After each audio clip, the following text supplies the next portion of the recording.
تا دێت دۆخی ژیانی خەڵکو و بە تایبەت موچەخۆران لە سایەی حکوومەتی ماوە بە سەرچووی هەرێم و ململانەکانی پارتی وێچەتی لە نێو خۆیان و لەگەڵ بەغدا دژوارتر دەبێت. ماوەی 2 مانگە موچەخۆرانی هەرێم بێبەشن لە وەرگرتنی موچەکانیان و دینارێک نەچۆتە گیرفانیان.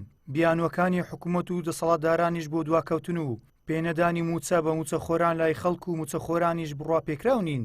دواکەوتنی پێدانی موچە جگەلەوەی دۆخی ژیانی موچەخۆرانی سەخت کردووە، گرفتی زۆری بە دوای خۆی داهێناوە و بووەتە هۆکارێک بۆ خراپبوونی دۆخی دارایی و سستبوونی جوولەی بازاڕ. یان دەبێ موچەکە دابین بکە کە ناوی لە خۆی نابێ حکومەت، یان ئەگەر نەیتوانی دەبی پاساوێکی بەدەستەوە بێ، ئەو پاساوە قەنەعەت پێهێنەری ڕایگشتی فەرمانبەران بێت کە لەبەر ئەم هۆکارانەی خوارەوە نەیتوانیوە موچە دابین بکە. بەڕاستی لەو چەند ساڵی دوایی مەسەلەی موچە بوو بە یەکێک لە کێشە هەرە گەورەکانی هەرێمی کوردستان. فەرمانبەران نەیانتوانی ماگانە بەڕێک و پێچی موچە وەربگرن. ئەمە ژوای کرد کە بەڕاستیانی معاناتێکی زۆر دروست بێ، قەیرانێکی زۆر دروست بێ. لەبەرچی ئەگەر موچە ماف بێ لە بۆ فەرمانبەران بەنسبەت وڵاتی ئێمە بەشێکیشە لە ئابووری وڵات، لەبەرەوە ئێمە کەرتەکانی تری ئابووریمان وێرانن تاکە سەرچاوەیەک بۆ بزواندنی بازاڕ و بۆ دابینکردنی ژیان و گوزەرانی خەڵکو و ئاڵ و گۆڕپێکردنی بازار و گەرمکردنی بازار موچەیە. ئەگەر ئەوەش نەبێ مانەیە کاریگەرێکی زۆر لەسەر بازار و ڕایگشتی و ئابووری وڵاتیش دادەنێن. لەو بارەیەوە چاودێرێکی سیاسی ڕایدەگەێنێت. حکوومەت چەند ساڵێکە نەیتوانیوە لە کاتی خۆی موچە دابەش بکات و پێکهێنەرانی حکوومەت ڕۆڵی سەرەکیان لەو شکستانە هەیە کە بەسەر هەرێمی کوردستان داهاتووە. بە تایبەت دوو هێزی دەسەڵات ئەزموونێکی زۆریان لە خۆڵکردنە چاوی خەڵکو و چاواشەکاری هەیە. لە ئێستاشدا موچە و قوتی خەڵکیان کردوتە مزایەدە و گەمەیەکی سیاسی نێوان خۆیان و بەسەر خەڵکدا دەیفرۆشنەوە.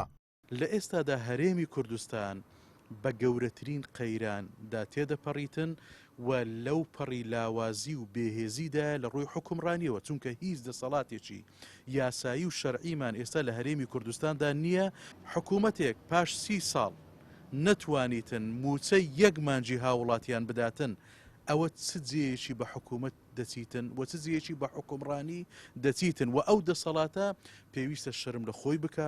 هەردوو حیزبی دەسەڵات ئەزموونێکی تەواویان هەیە لە خۆڵکردنە چاوی خەڵکو و لە وەکو بڵێ شت دۆزینەوە تا وەکو خەڵک وەکو بڵێ چاواشەکاری لە بۆ خەڵک، خۆڵکردنە چاوی خەڵک، ئەوانە ئەزمونیان هەیە. بوویتە مزایەدەیەکی سیاسی و فرۆشتنەوە بەسەر خەڵکدا. لە بەغدا دەرێ چاوپێکەوتمە لەگەڵ سەرۆکی وەزیران کردیە موچە سبەینێ دەنێریتن، ئەو دەرێ نیوەی موچەم دابین کردی، ئەو دەرێ ئەوە لەسەر دەسەڵاتی من بووە، ئەو دەرێ بە قسەی من بووە. ئەوانە هەمووی مزایەداتن.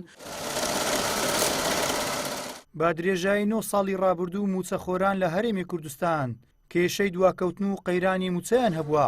دوای ئەوەی بەهۆی سیاسەتی ئابووری سەربەخۆوە پێدانی بەشە بودجێ هەرێم لەلایەن بەغداوە ڕاگیرا و چەندین قەیرانی یەک لە دوایەکی بەدوای خۆی داهێنا، بەڵام کەس خۆی ناکاتە خاوەنی ئەم قەیرانانە.